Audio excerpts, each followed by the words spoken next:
अस्सलाम वालेकुम, मैं वासिल हसन और आप देख रहे हैं मेरा यूट्यूब चैनल अब्दुल वासिल। तो इस वीडियो के अंदर मैं आपको बताने जा रहा हूँ ब्लॉक काउंट के बारे में। Actually what is block count and why do we need it. तो और इसके साथ मैं आपको बताऊंगा कि क्या जर्मन गवर्नमेंट ने वाकई ही ब्लॉक काउंट बढ़ा दिया है। तो इसका जवाब है बिल्कुल बढ़ा दिया है। तो जो कि अभी एम्बेसी की वेबसाइट पे तो शायद जो उन्होंने पब्लिश नहीं किया, लेकिन फिनटिबा या जो इनके बैंक अकाउंट्स आप कह लें या इदारे हैं, उनकी ट्वीट के मुताबिक जो है जो ब्लॉक अकाउंट की वैल्यू है वो बढ़ के 10,332 से बढ़कर अब आलमोस्ट जो है वो 11,200 के आसपास चली गई है। तो इतनी ज़्यादा तो नहीं बढ़ाई, लेकिन इन्होंने इन्फ्लेशन रेट बढ़ने की वजह से थोड़ी सी अमाउंट बढ़ा दी है। तो सबसे पहले मैं आपको बताता हूँ कि ब्लॉक अकाउंट है क्या। बेसिकली ये आपका एक जर्मनी के अंदर एक अकाउंट आपको ओपन करना होता है, जिसमें आपने कुछ पैसे जो हैं रखवाने होते हैं, क्योंकि जर्मन गवर्नमेंट जो है वो इस बात पे बिलीव नहीं करती कि आप बैंक स्टेटमेंट दिखाएं, और जर्मन गवर्नमेंट जो है वो इस बात को श्योर करती है कि आप लोग यहाँ पे आके ख्वार नहीं होंगे, बल्कि आपके पास कम से कम जो है वो 1 साल के पैसे पड़े होंगे जो आप अपने लिविंग एक्सपेंसेस के तौर पे यूज़ कर सकते हैं। तो एजुकेशन तो यहाँ पे फ्री है, फ़ी तो आपको पे करनी नहीं होती, तो सिर्फ लिविंग एक्सपेंसेस होते हैं। तो इसलिए वो इस चीज़ को मेक श्योर करते हैं कि आप लोगों को इस मामले में कोई टेंशन ना हो, और आप लोग अपनी स्टडी जो है वो कंटिन्यू रख सकते हैं बगैर किसी टेंशन के। तो ये आप ही के पैसे होते हैं, आपको ये वापस मिल जाते हैं, लेकिन हर महीने जो है इसकी एक अमाउंट फिक्स्ड होती है जो आपके बैंक अकाउंट में आती है। लेट्स सपोज पहले ये थे 10,332 और अब ये जो बढ़ के 11,200 के आसपास चले गए हैं। तो पहले ये 861 यूरोज़ पर मंथ आया करते थे, अब ये अमाउंट बढ़ के 931 यूरोज़ आया करेंगे आपके अकाउंट में। तो ये टोटली आप ही के पैसे हैं। अगर आप यहाँ पे आगे जॉब करते हैं, जो कि most of the time student करते ही जॉब हैं, पाकिस्तान से हम आते ही इसलिए हैं कि लाइफस्टाइल थोड़ा अच्छा हो जाए, उसके अलावा 30-35 हज़ार वाली जो जॉब हम वहाँ पे करते हैं उससे अच्छा यहाँ पे हम यूरोज़ के अंदर थोड़े पैसे कमा लें या थोड़ी अपनी इनकम को बढ़ा लें। तो इसलिए ये आपको पैसे ये भी वापस मिल जाते हैं। आप अपनी पार्ट टाइम जॉब्स करते हैं, वहाँ से पैसे इकट्ठे करते हैं, तो आप 1 साल में या मैक्सिमम 1.5 साल के अंदर आप ये पूरा का पूरा जो ब्लॉक्ड अकाउंट है वो आप अपना रिकवर कर सकते हैं।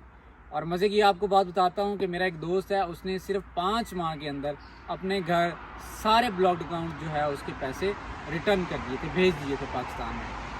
तो एक्चुअली किया हुआ क्या था कि उसको बाई चांस यहाँ पे अमेज़ोन की जॉब मिली, 1.5 माह का कॉन्ट्रैक्ट हुआ उसका नाइट शिफ्ट में पैसे थोड़े ज़्यादा मिलते हैं। तो उसके बाद उसका 3 महीने के लिए उन्होंने कॉन्ट्रैक्ट बढ़ा दिया। तो इन टोटल उसने 4.5 मंथ्स जॉब की अमेज़ोन के अंदर, और उसने तमाम का तमाम जो ब्लॉक्ड अकाउंट है वो है घर भेज दिया, आपने मतलब रिकवर कर लिया। तो ऐसा आप भी कर सकते हैं, आपके साथ भी ऐसा हो सकता है। तो कहने का मकसद ये है कि सारे आप ही के पैसे होते हैं और ये कहीं नहीं जाते। और इसके साथ साथ मैं आपको इस वीडियो में बताना चाहता हूँ कि इससे बचने का तरीका क्या है। और इस ब्लॉक्ड अकाउंट से बचने के 2 ही तरीके हैं। एक है कि आप कोई स्कॉलरशिप ढूंढें। अब स्कॉलरशिप आप किस तरह से ढूंढ सकते हैं?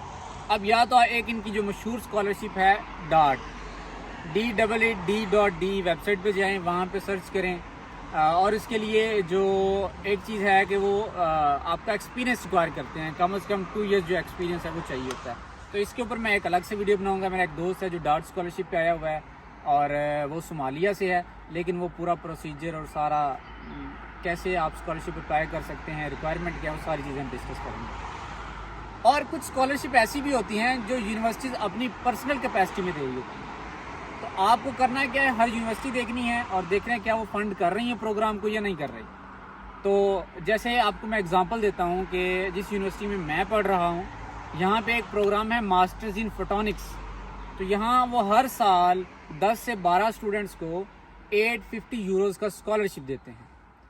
तो फ़ी तो है नहीं और वो आपके लिविंग एक्सपेंसेस होंगे, और अगर आपको वो ऑफ़र हो जाते हैं तो फिर आप ब्लॉक्ड अकाउंट से बच जाते हैं। आप वो अपनी स्कॉलरशिप का लेटर दिखाएंगे एम्बेसी में और वहाँ से आपको वीज़ा मिल जाएगा। तो दूसरा तरीका ये है स्पॉन्सरशिप लेटर। जैसे आपका कोई रिश्तेदार यहाँ पे जर्मनी के अंदर रहता है, यहाँ की उसके पास PR है, परमानेंट रेजिडेंट है यहाँ का, या उसके पास EU का कोई भी पासपोर्ट है, तो वो भी आपको स्पॉन्सर कर सकता है। वो करेगा क्या, वो एक लेटर लिखेगा कि ये बंदा यहाँ पे एजुकेशन हासिल करने आ रहा है, तो इसके तमाम अखराजात का ज़िम्मेदार मैं हूँ, और वो लेटर आप लेके जाएंगे एम्बेसी के अंदर, तो उसकी बेस पे भी आपको वीज़ा लग सकता है। तो ये 2 तरीके हैं ब्लॉक अकाउंट से बचने के लिए। और इससे पहले मैंने आपको बता दिया ब्लॉक अकाउंट होता क्या है, और इसकी प्राइस भी जो है या इसकी जो वैल्यू है वो भी अब बढ़ गई है। तो फिर मिलते हैं अगले व्लॉग में, तब तक के लिए